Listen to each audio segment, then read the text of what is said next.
Okay. So ngayong umaga po ito, alam nyo, every time no, nasasapit po ang summer, yung summer vacation, excited po ako. Okay? Excited po ako hindi dahil walang pasok. No, hindi naman ako gumigising ng maaga, si Sister Leslie gumigising para kailangan no, sa kanilang pagpasok. But excited ako every summer vacation kasi ito yung ating pagse-celebrate ng ating family day. Di ba? Minsan lang ito sa isang taon, isang beses lang sa isang taon. Although meron tayong Thanksgiving ng January, but iba pa rin talaga yung family day eh. Tama po ba yun? Di ba? At I hope and pray na kayo din ay excited lagi no kapag nagdaraos tayo ng family day, no? Kasi alam nyo, bakit ba ako excited every time na meron tayong family day? Kasi ako naniniwala na ang iglesia ng Panginoon, okay, ang bawat isa sa atin ay malaking regalo galing sa Lord. Amen. Di ba? Gaya ng kanta natin kanina, ganda ng kanta natin kanina, no? I love this family of God. Di ba? No, excited ako kasi ako'y naniniwala that this family is a gift from God. Tama po ba yan? Naniniwala din po ba kayo doon na ang family ay kaloob o regalo ng ating Panginoon sa bawat isa po sa atin? Tama po ba yun? Alam niyo, maraming mga tawag ito, mga bata sa lansangan, di ba? Wala nang magulang. Tama po ba yun? Di ba? Maraming mga tao na pakiramdam nila, may pamilya nga sila pero nag-iisa lang. Di ba? Nagmumukmuk sa kwarto nila, nag-iimo. Di ba? Pakiramdam nila, pamilya nila, si Facebook. Tama po ba yan? Wala silang kakwentuhan. Okay? Doon sa mga gabi na tahimik. Umiiyak sila mag-isa. Tama po ba yan? That's why, napakahalaga po ng pamilya kasi ito po ay tunay na kaloob po ng ating Panginoon. Tama po ba yun? No, sabi ko rito, yan. No, dito po sa ating preparation ng ating family day ngayong taon, alam nyo, ako po ay nagbalik tanaw. Okay? Hindi ko alam kung may nakapansin sa akin, pero tinignan ko po yung, yung ating bulletin board. Okay? Tinignan ko po yung mga picture doon no, ng 2023, na Family Pics, tsaka yung 2024 na Family Pics, no? Alam nyo, habang tinitignan ko yung mga picture doon, mixed emotion. Okay? Andun yung galak, andun yung tuwa, andun din yung lungkot. Okay? Natutuwa ko every time na tinitignan ko yung mga picture kasi nakikita ko yung mga ngiti. Okay? Nakikita ko yung iba't ibang mukha ng tuwa. Okay? May mga iba't ibang mukha rin, no, na nakasama natin doon sa mga nakalipas na family pics natin. Okay? Kaya lang ganyan, no, nakakalungkot din kasi ngayong araw na to hindi natin sila kasama, no? Kaya sabi ko, totoo pala yung no, yung kasabihan, 'di ba? Kasabihan na sa buhay ng tao, people will come and go. Tama po ba 'yon? No, nakakalungkot yun, no? Di ba? People come and go lang. Sa ating buhay, meron ba ganun? Di ba? Naranasan niyo ba yun? Di ba? May mga kaibigan. Di ba? Akala mo best friend mo rin siya. Akala mo siya na yung the one. Yung pala, iiwan. Di ba? Iiwan, di ba? Akala mo the one, pero iiwan pala. Pero, life goes on, mga kapatid. No? Hindi ko hayaan yung lungkot na yon ang mag-manifest sa akin sa umagang ito. Kasi masaya pa rin naman ako. Okay? Bagamat yung iba hindi natin kasama ngayon, masaya ako kasi nakikita ko si Pia. Kasi si Pia. Ayan, sabi ko, wow, praise God, ang ganda talaga napuntahan natin para akong nasa zoo. May nakita akong elepante. Sabi ko. Pero hindi si Pia yun. Ayun ako yung nandun sa pool. Yeah. Kala nyo si Pia, ang ganda-ganda kaya ni Pia. Na Pia. Yeah. Paborito kong anak yun.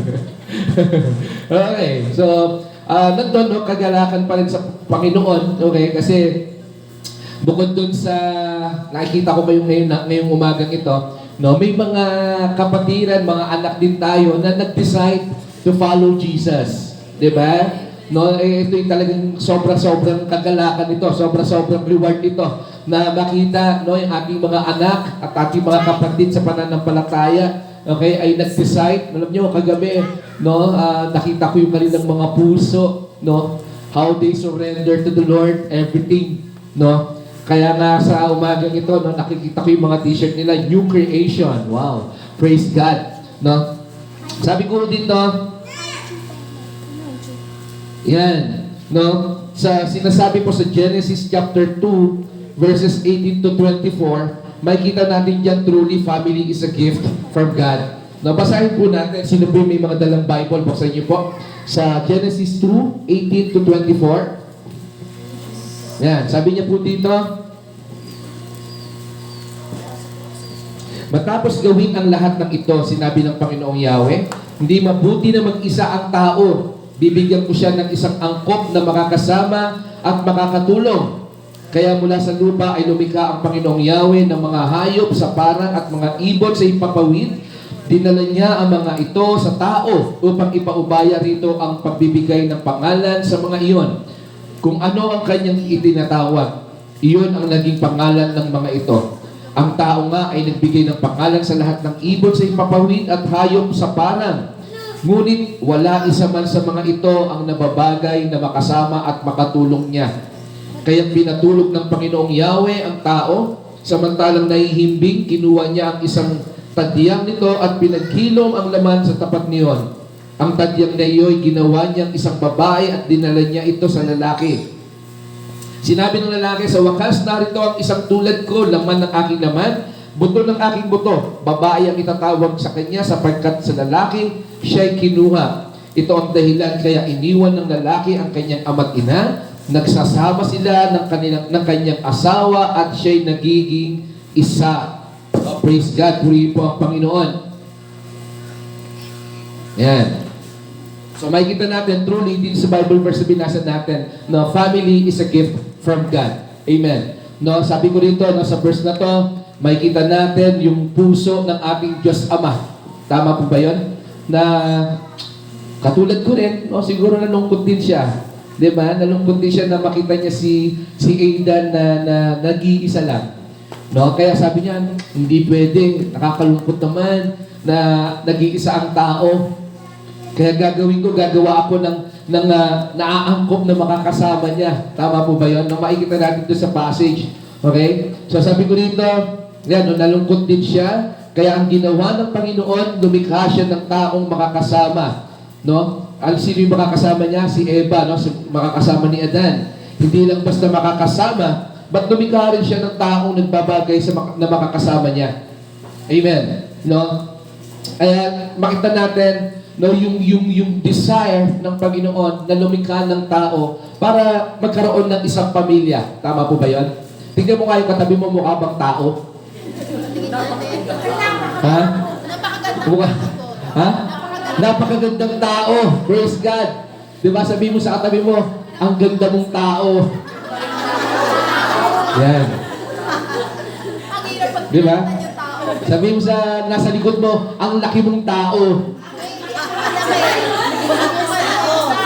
Amen. Ha? Malaki na. Praise God. Diba? Nakikita mo ba yung katabi mo, tao? Tingnan mo nga ulit. Sabihin mo nga ulit. Tingnan mo nga. Mukha bang tao yan? Amen. So kung mukhang tao yan, no? Siya ay nilikha ng Diyos para sa iyo. Di ba? Ang bawat isa sa atin ay nalikha para sa atin. Sa bawat isa sa atin para maging isang pamilya tayo. Tama po ba yan? Okay? Dahil sa lungkot ng Panginoon, gusto niya na matuwa tayo. That's why family is a gift. Okay? At ito dapat na i-celebrate talaga natin. Tama po ba yan? Pero alam nyo, nakita ko dito sa ating passage, hindi lang tao ang ginawa ng Lord. Tama po ba yan? Di ba? Gumawa siya ng ibon, gumawa siya ng hayop, di ba? Tingnan mo nga ulit yung katabi mo. Mukha ba siyang tao o mukhang ibon? O mukhang hayop? Ha? Taong ibon. Taong elepante. Ha? Grabe naman, hybrid. Grabe naman. Ang house mo naman sa katabi mo. Gusto ko naman ibigay mo yung katabi mo, sabi mo, I love you with the love of the Lord. Yan, sabay sabihin mo, hindi ka tao. Sige, sabihin mo, hindi ka tao. Sabihin mo nasa likod mo, hindi ka tao. Nasa harapan mo, hindi ka tao. Hindi tayo tao. Kasi bagay tayo. Amen. Diba? Sabihin mo, kasi bagay tayo. Tama mo ba yun?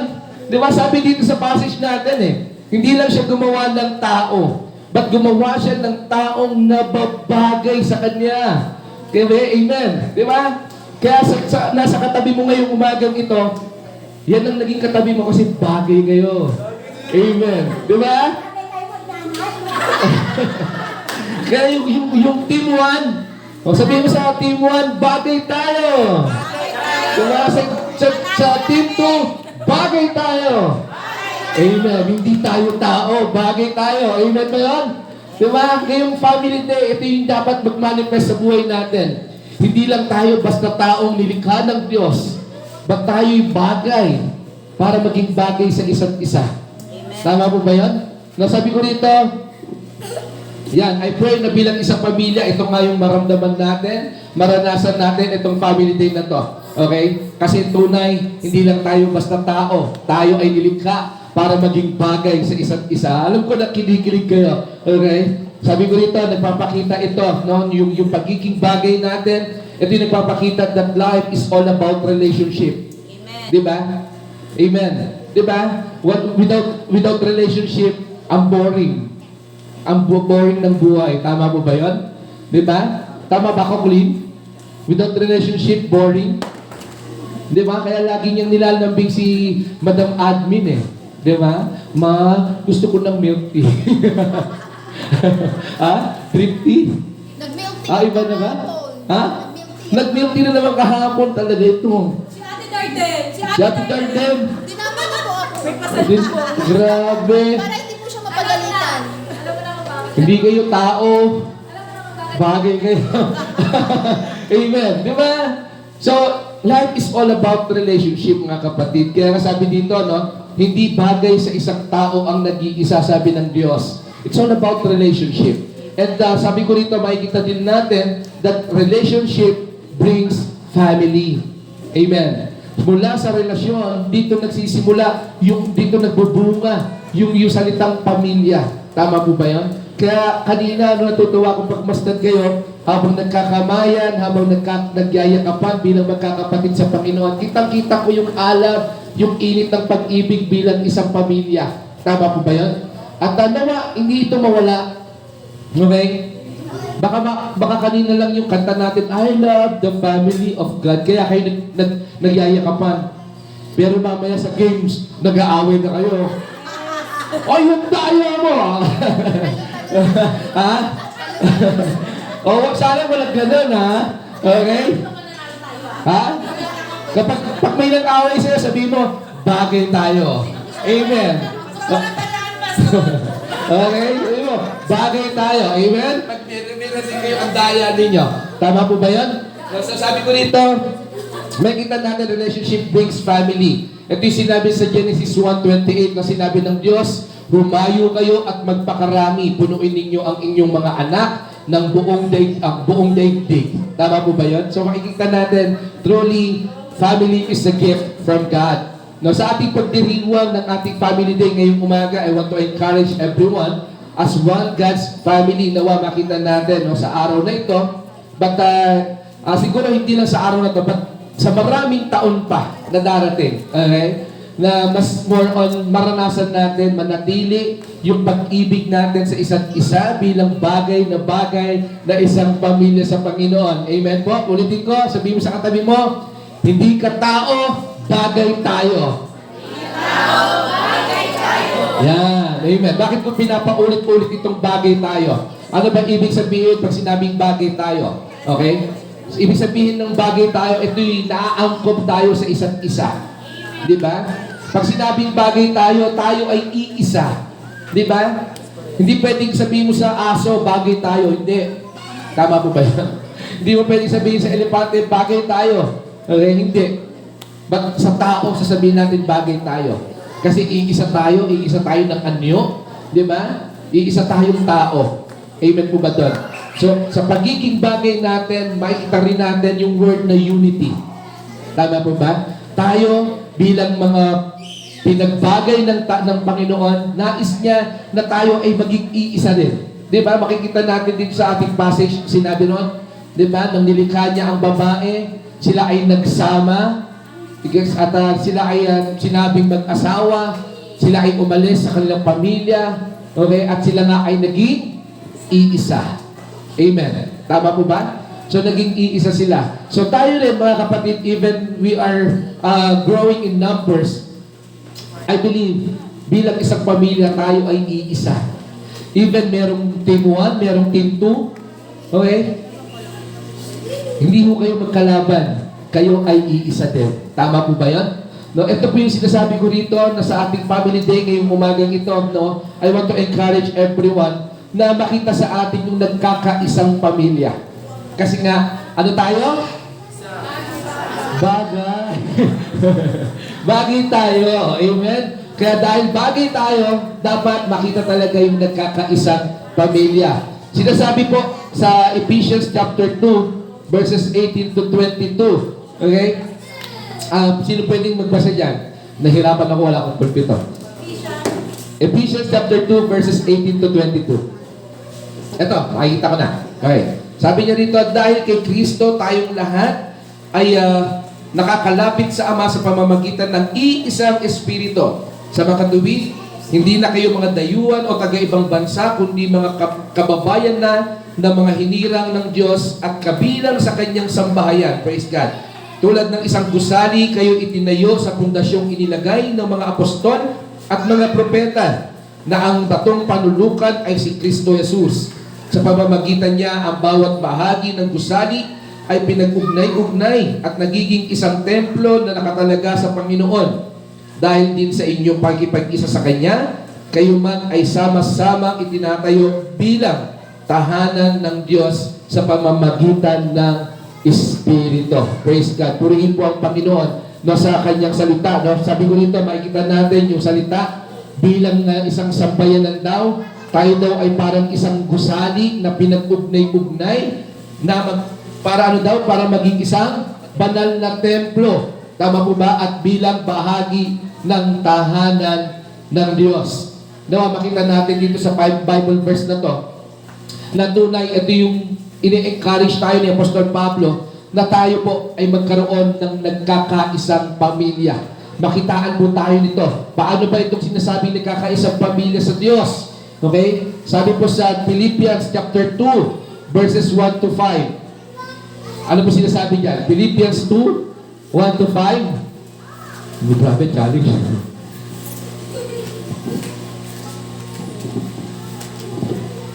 English. Okay, English. Therefore, if you have encouragement from being united with Christ. Therefore, if you have any encouragement from being united with Christ, if any comfort from His love, if any common sharing in the Spirit, if any tenderness and compassion, then make my joy complete by being like-minded, having the same love, being one in spirit and of one mind. Do nothing out of selfish ambition or vain conceit. Rather, in humility, value others above yourselves, not looking to your own interest, but each of you to the interest of the others. Verse 5. 5. In your relationship with one another, have the same mindset as Christ. Yun, praise God. No? Napakagandang Bible verse po nun na makita natin paano nga ba itong sinasabing nagkakaisang pamilya. Okay, ano yung ninanais ng Panginoon? Sabi ko dito, ang ideal family na nagkakaisa na ninanais ng Diyos ay mayroon daw iisang isipan. Iisang mindset. Tama po ba yan? Sabi ko dito, iisang isipang magbigay ng kaaliwan, ng kagalakan at iisang isipan na umunawa sa kakulangan ng bawat isa po sa atin.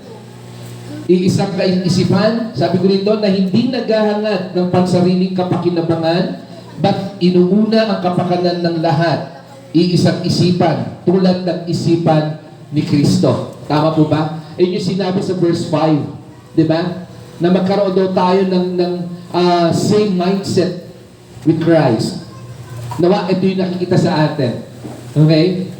Nawa, makita natin sa ating sarili, okay, na lahat po tayo may kahinaan. Lahat tayo may kakulangan. Kaya wala tayong dapat ipagmalaki sa isa't isa. Dapat ang mindset natin, okay, ay magtulungan, magbigay ng kaaliwan, ng kagalakan, mag-encouragement sa bawat isa po sa atin. Don't let you i-down mo yung kapatid mo. Okay? But every time na nadadown yung kapatid mo, dapat meron tayong isang kaisipan na tayo ay malakas sa Panginoon. Amen. Tama po ba yun? Diba? Sa pangalawa, sabi ko rito, ano pa yung ideal na nagkakaisang pamilya? Bukod sa iisang isipan, meron tayong dapat iisang espiritu. Amen. Hawakan mo nga yung katabi mo. Mararamdaman mo yung kanyang espiritu. Grabing espiritu yun, akong kuryente. Nagulat tuloy si nagulat tuloy si Kate eh. Grabe. Okay? Nawa magkaroon tayo ng iisang espiritu. Ano ibig sabihin nito? Yung espiritu ng pagpapakumbaba. Amen. Amen. Diba? Yung espiritu ng pagpapakumbaba, dapat lahat tayo ganito. Just imagine kung lahat tayo merong espiritu ng humbleness, diba? Ang sarap nun. Isa pa, sabi ko rito, isang espiritu na nagkakaroon ng pagpapalakasan, espiritu ng pagdadamayan, espiritu ng pagtutulungan, at espiritu ng pagdadala ng pasanin sa isa't isa. Amen. Dapat meron tayong ganitong espiritu. No, i-check nyo nga yung inyong sarili. Diba? Ganito ba yung espiritu ko? Okay? Kapag hindi ganito ang espiritu mo, kapatid, no? Ask the Lord. Okay? Ask the Lord to fill you ng ganitong espiritu. Kasi as one family, dapat iisa tayo ng espiritu. Dapat tayong lahat ay nagiging kalakasan ng isa't isa. Okay? Dapat walang naglalamangan. Okay? Kanina, kung may mandaraya doon sa laro, mamaya sa kainan, walang manlalamang. Tama mo ba yan? Di ba? So, dapat lahat tayo humble kapag sumusubo. Di ba? Humble. Paano ba humble ng subo? Maliit lang. Di ba? Tipid-tipid lang din. Tama po ba yan? Baka kasi sobrang lakas mong kumain. No? Naubos naman yung katabi mo, kinuha na mo pa ng tasty. Praise God. Okay. So, susunod, sabi ko rito, yan, bukod sa iisang isipan, iisang espiritu, dapat meron din tayong iisang pag-ibig. Alright, so sabi mo sa katabi mo, I love you with the love of the Lord. Yan, talagang tunay na bagay tayo. Sabi ko rito, iisang pag-ibig tulad ng pag-ibig ng Panginoong Jesucristo na walang itinatangi. Okay, sino dito hindi naligo? Taas ang kamay. Ha? Wow! Ang social naman nitong team 1 ba kayo? Yes. Team 1 lahat naligo. Siyempre. Sa team 2 walang... Ha? Sa team 2 sino hindi naligo? Dalawa lang? Umonte. Si Mama Team 1 daw siya. Wala pa ako team 2. Umamin ka na, Pia! Ako, basahin po. Basa. Naulan ng kulong kanina eh. Sister Trisha, ikaw din? Hindi ka naligo? Naligo. Naligo. Dalawa lang talaga kayo hindi naligo. Bukas. Dalawa lang yung taas na kamay eh. Di po. Oh. Di ako naligo. Ikaw din. O, yung mga hindi naligo, amuyin nyo nga. Tapos sabihin nyo, I love you kahit di ka naligo. Ha? Amen. Diba? So, ibig sabihin, yung pag-ibig na walang pagtatangi, ibig sabihin, meron tayong, sabi ko nga kanina, meron tayong kanya-kanyang kahinaan, meron tayong kanya-kanyang, sakit, di ba? Meron tayong mga hindi magandang pag-uugali, di ba, na hindi natin matanggap minsan. Nawa, alisin natin na lahat ng ito. Okay? Ba't magkaroon tayo ng iisang pag-ibig, natanggap natin ng isa't isa dahil tayo rin man ay tinanggap ni Kristo sa kung ano ang ating karumihan. Di ba? Hindi niya tinignan yung ating kakulangan. Okay? Di ba? Hindi niya tinignan yung emoji ninyo. Di ba? Praise God. So sabi ko rito, yan o, isang pag-ibig tulad ng pag-ibig ng Panginoong Jesucristo na walang pagtatangi. Tulad ng vision ng church. Di ba? Ano yung vision ng church? To be a Christ-centered church that spread love unconditionally to all people in our community and all nations. Grabe, ang galing ni Madam Miriam. Ha? Sabi ni... Ha? Tingnan namin ni Pastor kung ano saan. Oh, si Madam Miriam sabi, di ba? Church. Centered nation. O, diba? At least nakisabay siya, di ba? So dapat ito lagi inuulit-ulit natin sa ating sarili, di ba? To be a Christ-centered church that spread love unconditionally to all people in our community and all nations. Di ba? Dapat ito yung pag-ibig na meron tayo. Di ba? Pag lumabas ka ng bahay ninyo, di ba? Ganito ka magmahal, sasabihin, uy, grabe pag-ibig yan. Saan mo natutunan yan? Di ba? Sa pamilya ng Lord. Amen. Di ba? So ito yung napakaganda nito. Pang-apat, iisang vision. Amen. Tingin kayo sa harapan. Ano nakikita nyo? Ano nakikita mo na? Pastor po. Naputol! Ulit yun, naputol eh, no? Si Alden Richard po. Grabe naman. Grabe, di ba? Grabe, Richard. Dito sa team 2, ano nakikita ninyo sa harapan? Panalo na kami. Yan na, grabe naman. Sino yung mga magsasandok, pakisandukan itong tatlong to ha, unahin nyo. Kita ninyo, magkaiba ng vision. Dito, Alvin, doon, John Lloyd. Tama ba? Pero again, nawa ho, bilang nagkakaisang pamilya, we should have one vision. Di ba? Kasi sabi ko dito, isang vision na magpapatibay, magpapalawak at magpapalago po sa kaharian ng Diyos dito sa lupa at sa ating community. 'Di ba? Ang ating yearly vision ngayong 2025, ano yung vision natin ngayong 2025? Building God's kingdom. Grabe talaga yung team mo, no? O hindi kasama sa premyo yan, ha? Di ba? Building God's kingdom. So dapat ito yung ating mindset ngayon, dapat iisa yung ating vision ngayong 2025 na mabuo, maitayo nga ang pagkahari ng Diyos sa ating mga buhay, sa buhay ng ating pamilya, sa buhay ng ating community, di ba? Sa buhay ng church. Okay? Dapat ito yung nabibuild. Tama po ba yun? Masabi ko rito, bilang nagkakaisang pamilya, we should have one vision. Okay? Sabi po ni Pastor Stephen Prado, isa sa kanyang mensahe, sabi niya ron, kapag ang vision daw po, okay, ay dinagdagan, ano magiging resulta? Division. Tama po ba yan? So, ibig sabihin, kapag hindi nagkaisa doon sa vision, okay, dito, sabi si Alden Richard, doon, John Lloyd, di ba? So, natagdagan yung gwapo. So, magkakaroon ng division. Di ba? So, kailangan, yung nakikita ninyo na narito sa harapan, okay, hindi si Alden, hindi si John Lloyd, kundi yung pogi. Sabihin nyo naman, pogi. Bagay tayo, di ba? Parang hindi nila ako bagay. Di ba dapat tayo kita natin walang iba kundi ang kalwalatian ng Panginoon? Di ba? Amen, yung kabutihan ng Diyos na tayo ngayon ay naparito. Di ba? Aksidente, meron tayo biglang altar. Di ba? So ito dapat nakikita natin. We should have one vision. Okay, sabi ko rito sa aking pagtatapos. Wala pa akong timer, di ba? Wala pa nagtataas ng timer ko. Mamaya na ako sa pagtatapos. Okay, sa aking pagtatapos, isa po no, sa dapat nating tandaan sa nagkakaisang pamilya ng Diyos. Ito po yung pagkakaroon po natin ng nagkakaisang pananampalataya. Amen. Di ba dapat iisa yung ating faith sa Lord? Dapat iisa lang yung Diyos na ating pinananaligan. Tama po ba yun? Di ba? Wala na dapat tayong tumatawag doon sa may-ari ng manok, doon sa nag-aalaga ng aso. Di ba? Kilala niyo po ba yung mga yon? Di ba? Sa pinagbuhatan, yung kanilang sinasamba doon sa pinagbuhatan, nakahubad. Sabi ko, bakit ganyan yun? Siguro batyo dancers.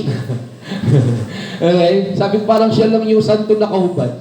Kilala niyo ba yun? Ha? Hindi nyo kilala? So, huwag nyo lang alamin yun. Okay. So, sabi ko rito, moving forward, dapat tayo bilang nagkakaisang pamilya ng Diyos, dapat meron tayong iisang pananampalataya. Sabi po doon sa Philippians chapter 2, verse 1. Yun. Bagay tayo na. Ayan, nalapitan ni Betchay. Betchay, sagutin mo. Wag ka mapapatalo, mas malakas ka dyan, Betchay. Ayan.